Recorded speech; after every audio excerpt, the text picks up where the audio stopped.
Okay, again. Okay. Boker Tov. Welcome, everyone. We're about to start. The first thing that I ask everyone to do is to please turn your phone on silent or off altogether. Baruch atah Adonai Eloheinu melech haolam she'akol nהיה b'dvaro. Amen.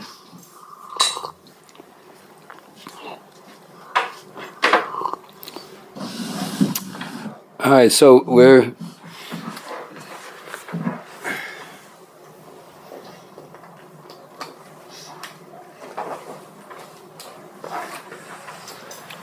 closing up the second Mishnah in the first Perek in Pirkei Avot. We had one line left to discuss and to crunch and to get into the meaning of those particular words. So you'll take a look at, if you have a siddur with you with the Mishnah. If not, I'm going to read it for you.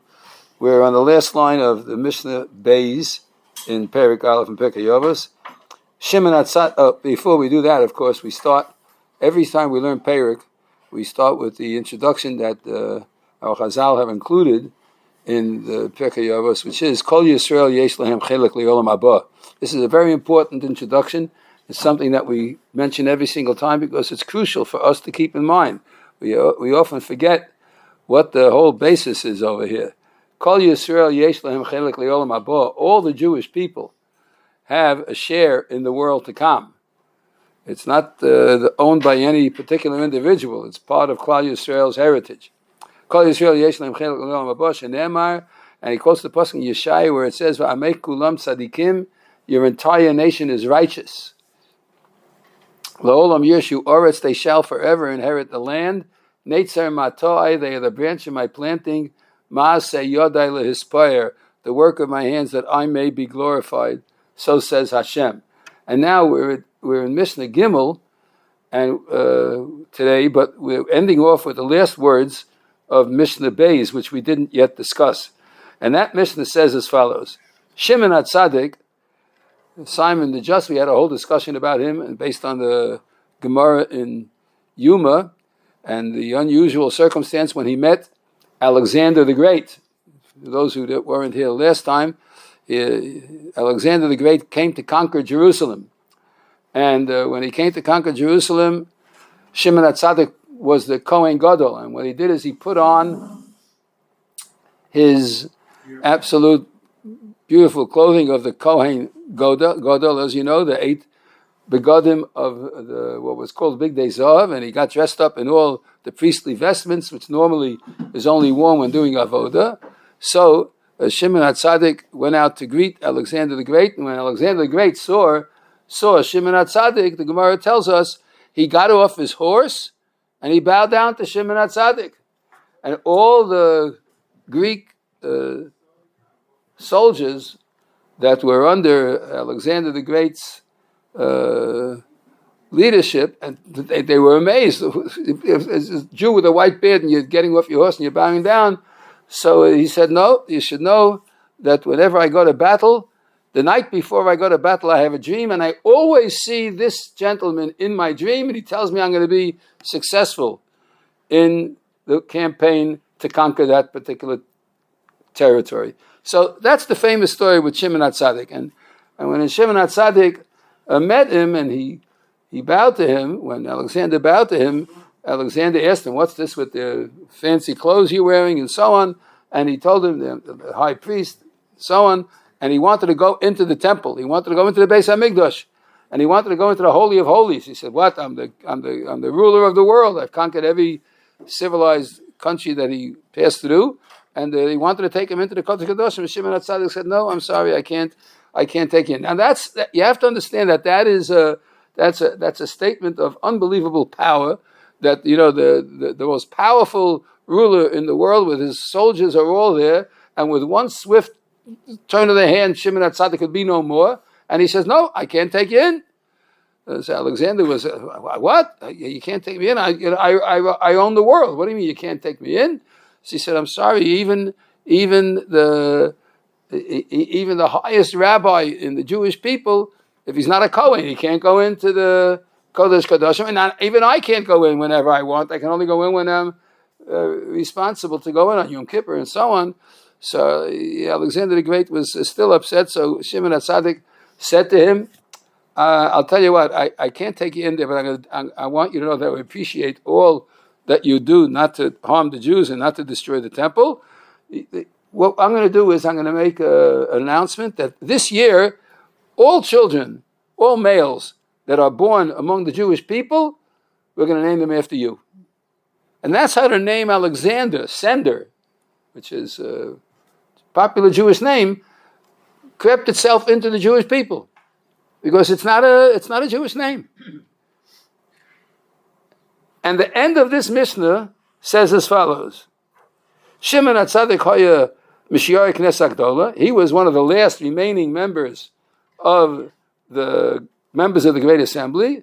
And who are you, Omer? He said, Al Shlosha Devarim HaOlam Hameid. On three things the world stands. What are the three things? Number one, Al Torah, the study of Torah. Al Avoda, the service of the Torah, which in today's day and age, of course, means davening, because we don't have the avoda in the Beis HaMikdash. And the last one is Val Gemilas Chasodim. Right. Now, what does Gemilas Chasodim mean? What's Gemilas Chasodim? So we all know kind deeds, nice things you're doing for other people. The Mefarshim raised an interesting point. Notice Al HaTorah is in the singular, because it means Al HaLimud HaTorah. Al Avoda means on prayer, also Lashon Yachid. But the last one, instead of saying Va'al Gemilas Chesed, and on the doing of kind Chesed, it says Gemilus Chasodim. It's plural. It's different. It could have said Al Gemilas Chesed, but that's not what it says. It says Al Gemilus Chasodim. Why is that? Why does it say Gemilas Chasodim in plural? Why not the same as Torah? Singular, Avodah singular, Gemilas Chesed singular. What's the idea behind Chasodim? Anybody have any suggestions? Maybe because there's different ways that you can express that. There are different ways that you can daven also. No, tachlis though. What are you saying? The way to for one person it could be to see an old person that needs to be visited once a week. For another person, it could be somebody needs to find someone to lend money, and he gives it to him. So there are different ways of doing chesed. In other words, yeah, okay, but you're right, 100%. It's a good suggestion, but the fact remains that it could have said Al Gemilas Chesed, and it would still mean the different ways of doing Gemilas Chesed. Why in the plural? Okay, it still needs a little more explanation. So there are two ways of approaching this. One is that when an individual does a Chesed for another person, so there's the doer and the one that's being done for. The one that's being done for is the Makabel. He or she is receiving the act of Gemilas Chesed. But what we don't understand is that when we do a Chesed, we're not just doing the Chesed for that individual. We're also doing the Chesed for ourselves. It reflects back on us. Because when we get involved in the Chesed, in the interaction with another, that Chesed doesn't only impact the one we're doing it for, but it makes us a different person too. That's one explanation. Another explanation is, when one does a chesed, it doesn't only act on that particular person. What happens is that person now is the receiver of what someone did kind for them, and they in turn roll it over. And they say, well, this person did a nice deed for me. When I have a chance to do a nice deed for someone else, they'll pay it forward. And it will have another result. Another one? There's a video that I encourage everyone that you find on YouTube. So if you anything you want to know that you don't know, and you need insight into the great minds of the generation. So in our parlance, you go to the Gadol Hador. But today you can go to the Google Hador. So if you need something, you can get it from there. So that's for sure. I'm sure you've experienced this, where something that was done as a kindness can come back many, many years later and can be felt by individuals. I had a particular incident a few years ago that it's about 10 years ago that is an example of this.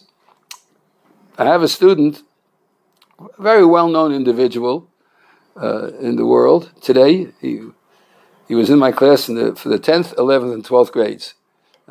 I taught in the yeshiva in Elizabeth, New Jersey, and I had quite a few students, and a lot of them are very well accomplished and well-known people in both the United States of America and Israel and the world, because they accomplished a lot. They did a lot of good things. One of my students is a fellow by the name of Charles Kushner, and Charlie Kushner is well known in the world. His son Jared, of course, was the son-in-law of President Trump. Is the son-in-law of President Trump, and Charles and I go back all the way to his high school days. And after his father died, and he had graduated the yeshiva already, the high school, and he was in college at the time. We continued to learn together, even after high school. And in fact, after my father passed away, Zichrono Livracha, we opened a little night college for those who weren't learning in the yeshiva in the daytime. They were going to college in the day, and it would be a good idea if they learned a little bit. So we started a little yeshiva. It was called Tiferet Shlomo Zalka after my father, and we had a few students. And one of those students was Charlie Kushner, a very, very close Talmud of mine. In fact, we just emailed each other yesterday, and as time went on, he became a very big philanthropist and did some unbelievably wonderful things with the money that he made and gave to tzedakah. He's an awesome Baal tzedakah. Awesome. Anyway, years went by, and he was the child of Holocaust survivors. Both his parents survived the Holocaust, and he wanted to do something to dedicate a lot of things. He dedicates so much in their memory. So I have a daughter. She's living be well. Her husband here is actually here, Shmuel Aaron Shore, who's one of the principals here in the OU Center, and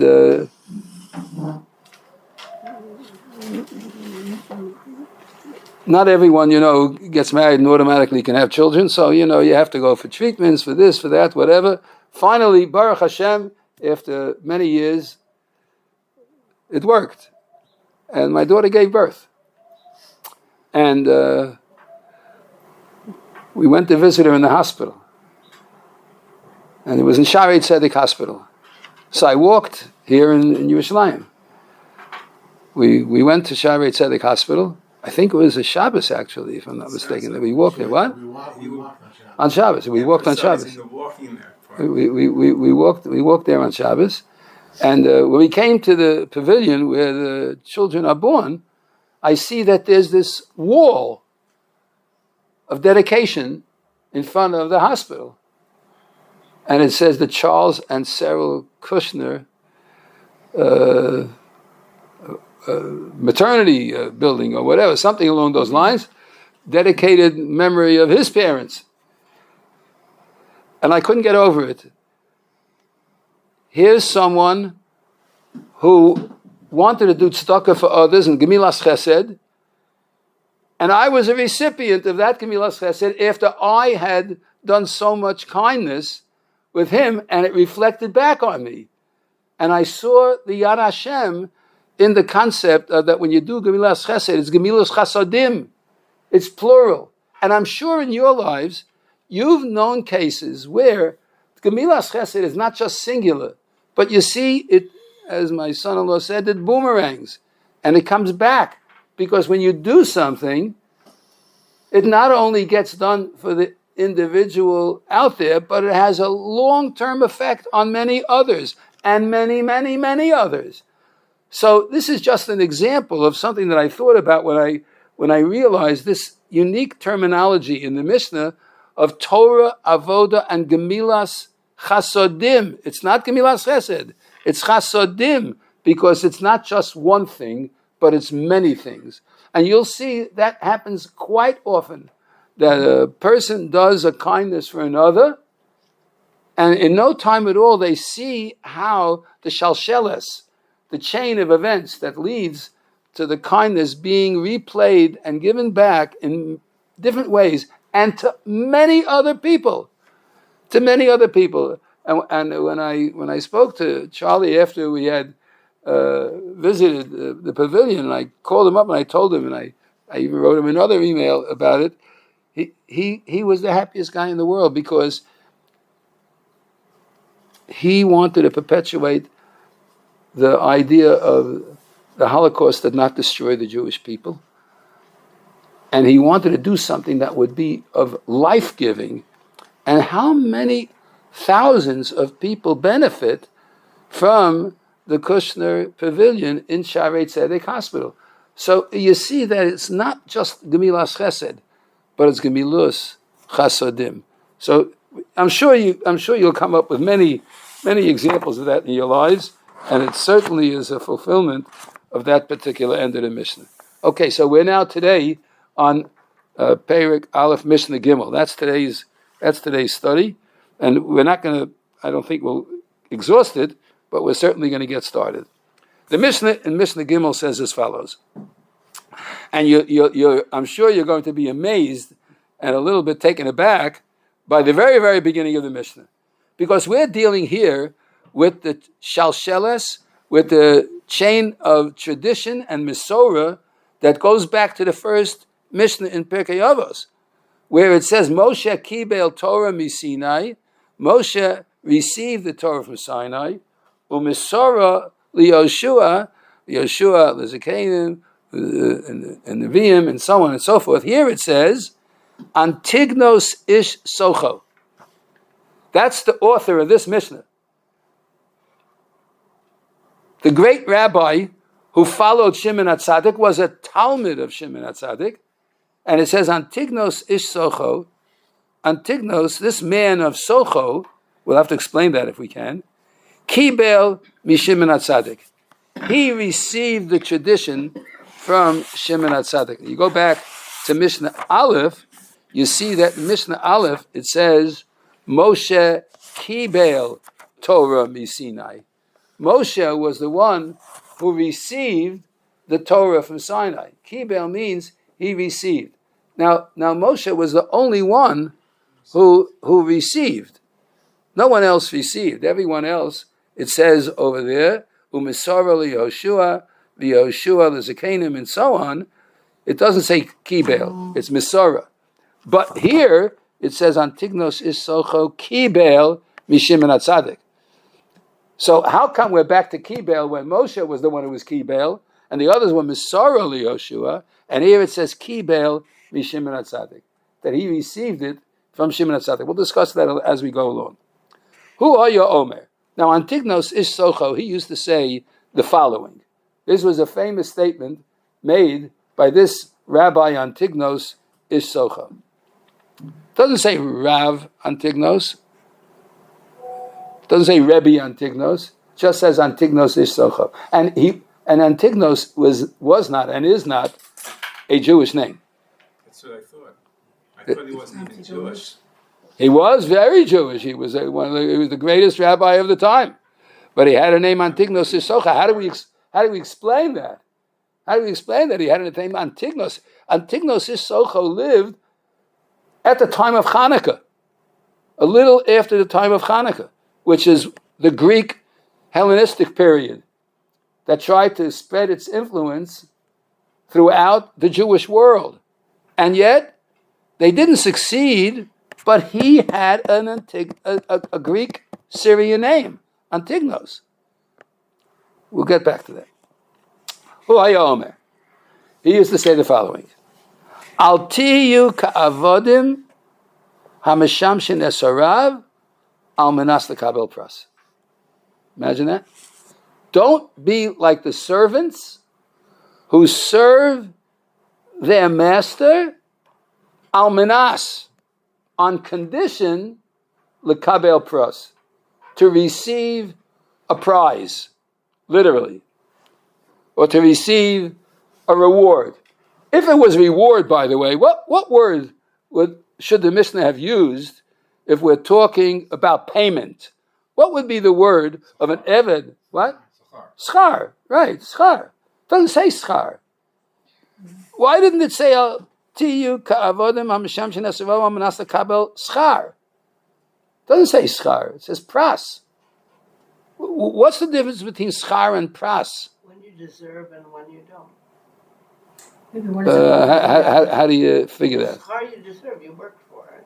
Yeah, and what's pras? Pras is a bit of a surprise. Though. A bit of a surprise. That if you translate pras as prize, yeah, I guess so. Pras Yeah, is like a gift, right?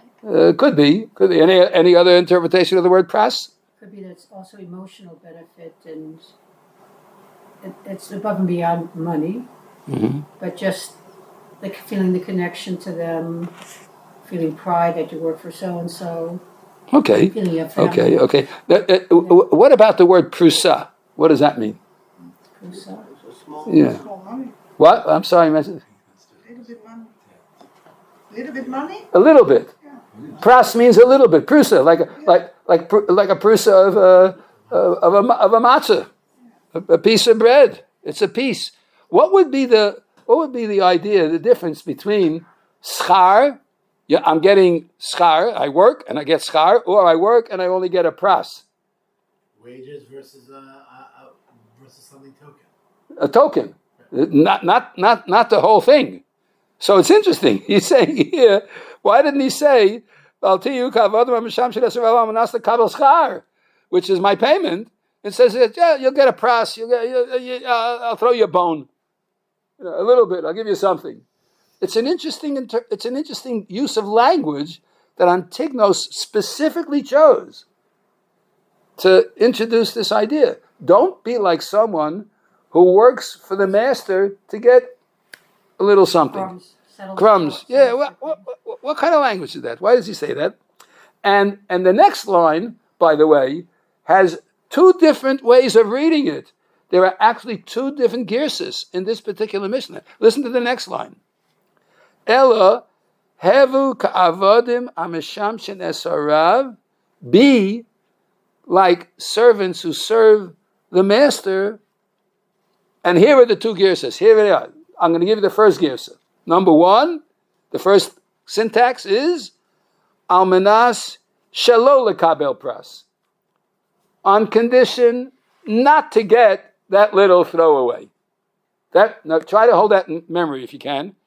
Almanas shelo lekabel pras, on condition not to get that little throwaway piece. And here's the other girsa. Ela hevu ka'avodim hameshamshin esorav shelo almanas lekabel pras. Shelo almanas, not on the condition of getting a reward. Not almanas shelo lekabel pras, not on condition not to get, but shelo almanas, not on the condition to get that reward. There's a very, very subtle little difference between those two. Okay? And he ends off with the statement, V'yiyesh mora shamayim aleichem. But rather, what should be? Keep the fear of heaven on you. That's what you got to do. You got to keep the fear of heaven on you at all times. Even if you're working to get some reward or some throwaway, no matter what it is, the fear of God should be upon you. Now let me ask you something. The big Gadol Hador, Google Hador, okay. The big Gadol Hador gets up and he says, do not become like servants that should expect anything but work and serve without pay, without reward. If you leave it just like that, you opened up a Pandora's box of thinking that can lead a person into thinking that there is absolutely no reason at all to do what the master wants. What? I should work my whole life and give up everything, and you're telling me that I have no expectation of a reward or of a payment? Do you know anybody who's going to apply for such a job? Here, take a look. You have an ad in the Jerusalem Post. Looking for worker, 40 hours a week, Sundays through Fridays, 2 o'clock, and pay nothing. How long do I have to work? 8 hours a day. Who's going to apply for such a job? Why would anybody want to do it? In fact, the Gemara tells us that Antignos Ish Socho actually had 2 students that misinterpreted what he meant to say, which we just discussed is very possible for a human being to do. What? I should serve my whole life and absolutely hope to get no reward? That's impossible. And what were the names of those 2 students? Baitus and Tzadok. Baitus was one. What was the other one? Tzadok. Tzadok and Baisus. Right, Tzadok and Baisus. The Tzadok led to the Tzedokim, so to speak, Sadducees, right? And Baitus led to the Boethusians, both of whom rejected outright Torah Shebal Peh. And that's why there is a question about the Girsa here and how it was taught, because you got to be careful. And Antignos, our Chazal tell us, was not clear about what he wanted to get across. We today now can be clear because we have the hindsight of our Chazal and can understand, and we're going to see a Rambam in a minute that will help us appreciate what Antignos was trying to say. But it's clear that the message was one that led people to believe that there's no reward in this. There's no reward for being good. Not only in this world, but even in the world to come. We're going to be reading Pashas Bechukosai in a few weeks, right? And at the very, very beginning of Bechukosai, it says, "Im Bechukosai telechu," if you will go in my statutes, umitzvosai tishmeru, and you will guard my statutes, v'asisem osam, and you will do them. The pasuk says, "V'nosati gishmeichem be'itam," I will give you the rain in its time. And if you read the beginning of Bechukosai, you see a whole list of beautiful promises. V'nosati gishmeichem be'itam, v'eitzasada yitain piryo, v'hisig lochem dayesh es batzir, u'batzir yasig es zara, v'achaltem lochmechem Losova vishavtem levetach ba'artzechem. Can you imagine? Vishavtem levetach ba'artzechem. You'll live in your land with security. Wow! Who doesn't want that bracha today? Vishavtem levetach ba'artzechem. You know, the Gemara tells us that when the Jews used to go ola regel, right, and the pasuk in the Chumash says that v'lo yachmod ish es artzechem. No one will desire your land. What happened when everybody had to go Ola Regel?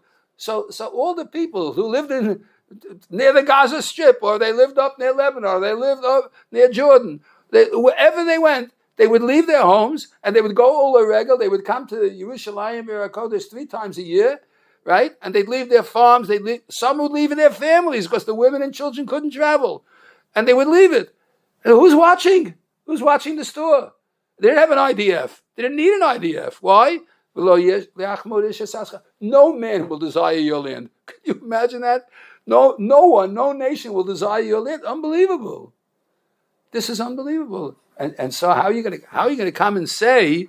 Al tiyuk vodam amisham shenesarav almanashalo lekabel pras? That's pretty wild. I mean, you're asking someone to work for absolutely nothing, and that led to Tzadok and Baisus, which of course caused movements to come that were the antithesis of what Antignos Ish Socha was trying to get across.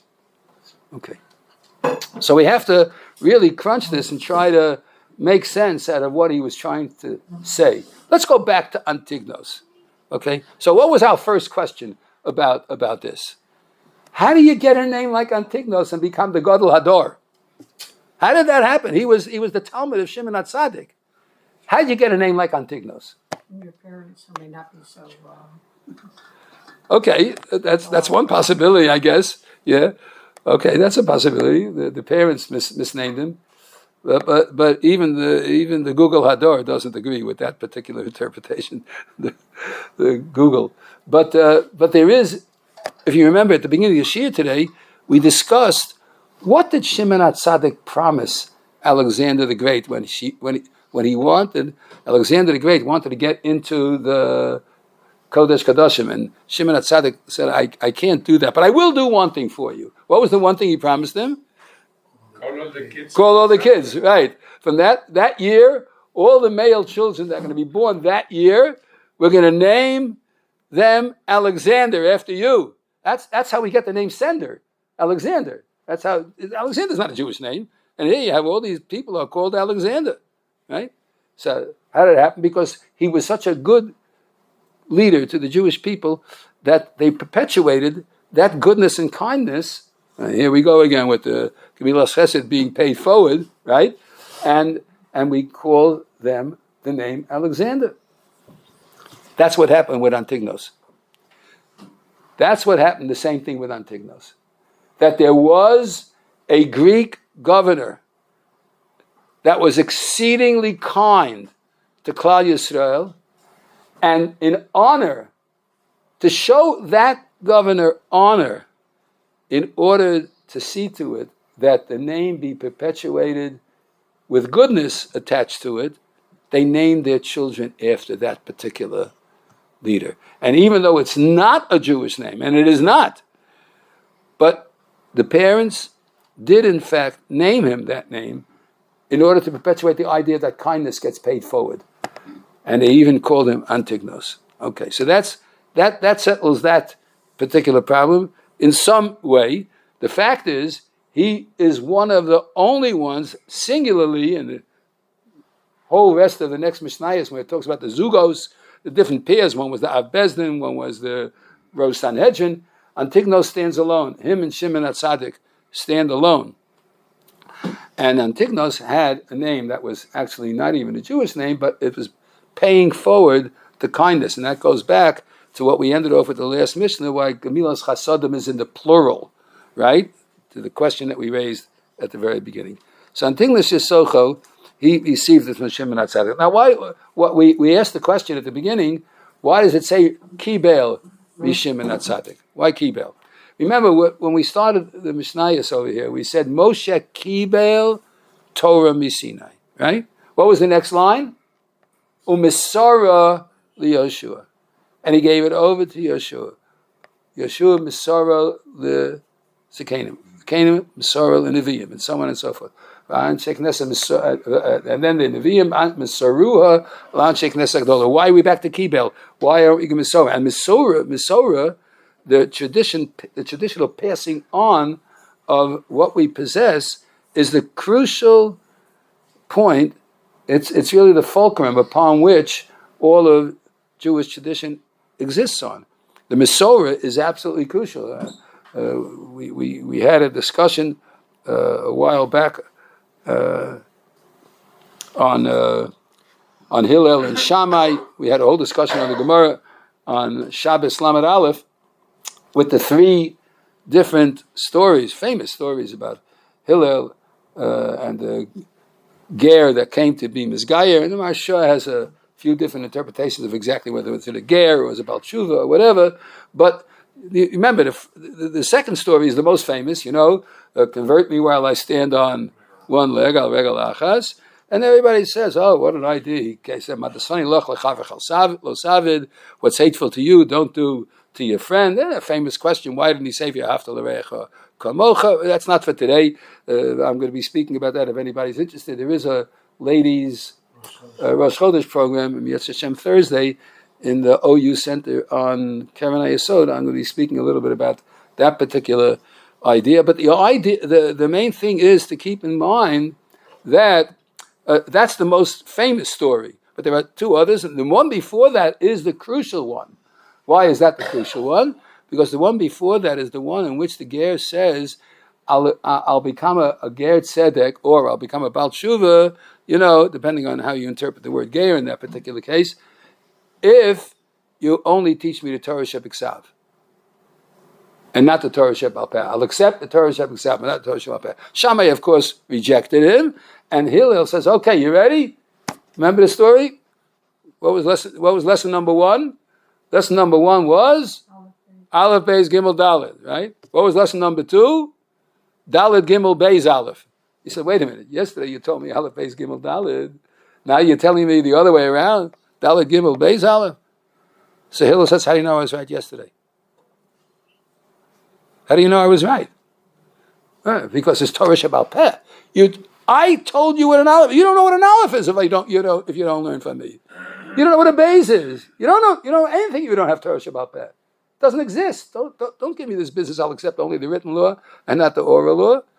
That's the most powerful story, in my opinion, in that particular case, because that's the Mesorah. The Mesorah is the traditional passing on, and that's why when it normally says that Moshe Kibel Torah Misinai Mesorah, Mesorah, and Zakeni Mesorah, why now does it say by Antignos Isocho Kibel Mishimon HaTzadik?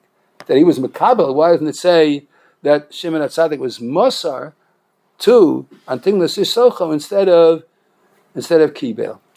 So it's important to keep in mind that when it came already in the middle of the second Beis Hamikdash, when it was the period of the Greeks and the Syrians, and Antignos Isocho was named in particular that time, at this point it was impossible for any one individual to get the entire Mesorah handed over to them. The Niskatnu Adoros that is inevitable over time did not allow for the entire Mesorah to be put in the hands of one person. Even today, there's no question that there are minds. I don't know if you met any of them. It's frightening how brilliant human beings could be to encapsulate in their thinking Kol Torah Kula. I knew people and I know people who have the entire Shas at their fingertips. They know all of Shas and Poskim by heart. It's unbelievable. You think to yourself, how come one human being knows so much? I don't necessarily like to be friends with these people, because I fall so short. But there are people who actually can do that, and yet they're not able to be mekabel everything. So that if there's a machlokas between the Rashba and the Ritva of an interpretation of the Gemara, you can't go and say the Rashba is 100% right or the Ritva is 100% right, unless we're able to encapsulate all that they knew, which we can't. And consequently, from this point on, there's no more Mesorah. From this point on, instead of I'm sorry. From this point on, instead of Mesorah, what we can do is we can be Mekabel as much as we possibly can as an individual from that other individual. So that we say that if you have a great Rosh Yeshiva and you studied in the Yeshiva, you can say, Hu kibel es hasmicha mei, so on and so on and so forth.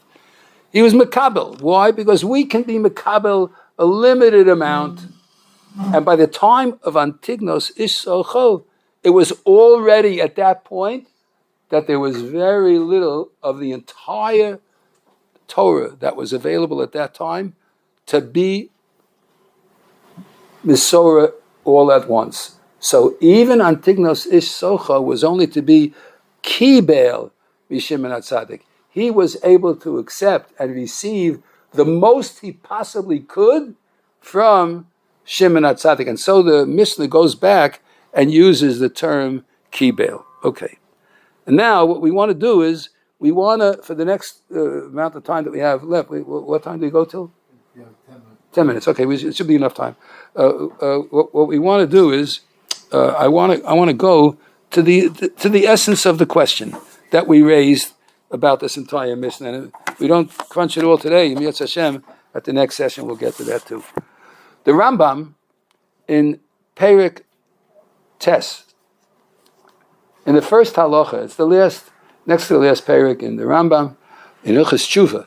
It's in Hilchos Tshuva. It's in reading Hilchos Tshuva, by the way, is written in pretty concise and clear Hebrew, and it's readily understandable to anyone who wants to go through it, even in the vernacular that the Rambam wrote in, because he wrote it as clear and concise and as with as much brevity as possible, even though in this particular halacha he's quite wordy, but the wording itself is chosen, and it's beautiful to read and to get the point across. And it deals with the question that we raised in Antignos Ish Socho's point.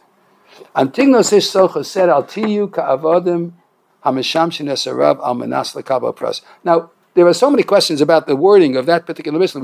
We already spoke about some of it. First of all, you can leave out the word al manas. What if it would have said, Antignos Ish Socho, he used to say, Al tiyu ka'avodim hamishamshin esarav lekabel pras. Leave out the word al manas. Does it change anything, really? It doesn't really change anything, right? Al tiyu ka'avodim hamishamshin esarav lekabel pras. What's the almanas? What does that change? What does that do for it? If you're talking about each word being carefully stated by the greats so that it wanted to get something across, you can leave out the word almanas. Almanas means on condition of. There seems to be something about the concept of almanas, a condition. It's like a priori you're saying, I'm only going to do this if, like this. The almanas makes it a real strong point on that. If we have a chance next time, we'll discuss that a little bit more. But what was he saying? And what was the complaint of Tzaddik and Baitus that, we should work for nothing? The Rambam deals with that in Hilchos Tshuva. At the end of Hilchos Tshuva, it's in Perek Tes, and I'm going to share some of it with you today. All right, here it goes. This is what he's saying. Me'achar shenoda shematan schoren shel mitzvahs. After we know, says the Rambam, that the giving of a reward for a mitzvah, va'tova shenizkalo, and the goodness that we're going to be zoche, be merited of, im shamarnu derech Hashem akosav b'Torah, if we keep or guard the way of Hashem that's written in the Torah, hi chaye ha'olam haba. Okay, that's number one. The first thing we have to keep in mind is that this is all going to be chaye olam haba. This is going to be something that's in the world to come. Once we keep that in mind, we're able to be a little bit more precise and understand what Antignos was trying to say. And by the way, if you look at Pashas Bechukosai, which we quoted before, and it says, how can you tell me that there's no reward? Doesn't it say, V'lasati geshmechem be'itam, ve'itz hasoda yitain pirio, and so on and so forth? What do you tell me there's no reward? The pasuk itself says, what about, can you tell me from the Ten Commandments a pasuk that says you're going to get reward? It says you're going to get reward in one of the pasukim of the Ten Commandments. What? Oh, on what? On which? Right. It says, right? What do you tell me there's no reward? Hashem said, I'm giving you reward. What's this business that Antignos is saying not to get reward? So the first thing we have to keep in mind is, it's L'man Yarichan Yamecha. L'man Yarichan Yamecha means L'yom Shekulo Aruch, to the day that is Kulo Aruch. So the Rambam is, in the very beginning, pointing out that we have to keep in mind that when Antignos said this, the mistake that Tzaddik and Baisus made was because they didn't stay and learn for the whole shir. But there's no question that it's Yom Shekula Aruch means, and Rashi says it in Bechukosai, when it says all these rewards, Schar Mitzvah Bahai Alma Leka, that there is no reward, ultimate reward in this world, right? Doesn't exist, but we're talking about Chaye Olam haba. I did want to mention something very interesting. You know, the nations of the world, and most people, when we think of doing something and working for something, we always think about getting paid and getting reward.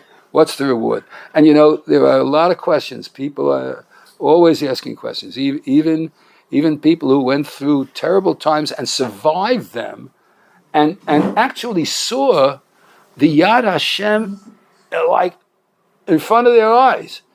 You know, there are people who survived the Holocaust with unbelievable amounts of miracle after miracle after miracle happening to them in the most unusual manner, surviving the strangest conditions, the most weird circumstances, and they should. Most people who would go through that might say, I'm sorry, I saw the hand of God so clear. I mean, it's impossible. How could you not? And others can come away from all that and still say, as some do, you know, so where was God in the Holocaust? Where was God on October 7th? And so on and so forth. You know, that's a question that is impossible for us to deal with in the time we have, and maybe impossible to deal with altogether.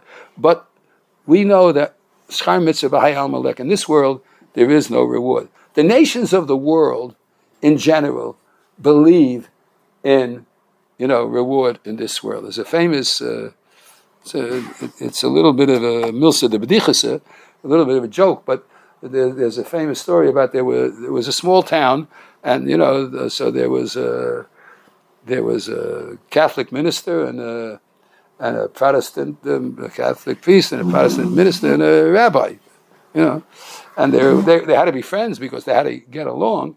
And one day they used to get together once a week to play cards or chess or whatever it is that was going the fad at the time.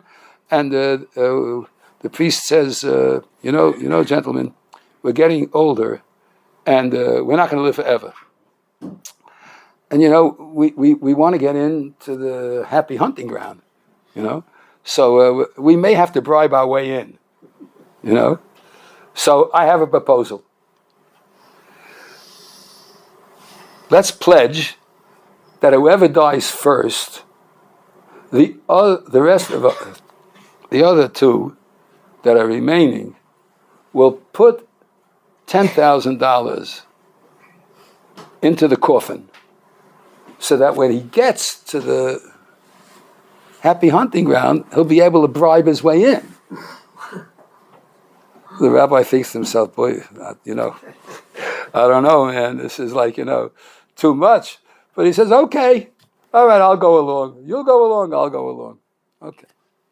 The priest dies first. So the minister and the rabbi come to the funeral home, and the minister says to the rabbi, did you bring it? He says, but bring what? He said, the cash. Oh, he said, oh yeah, I got it. Did you get yours? He says, yeah, I have it in the bag right here. He says, listen, you were closer to him as a Protestant minister than I was, so you go first. So he takes the cash in the bag, and he puts it in the coffin. The rabbi takes out his checkbook, writes a check for $20,000, puts it in, and takes out the cash.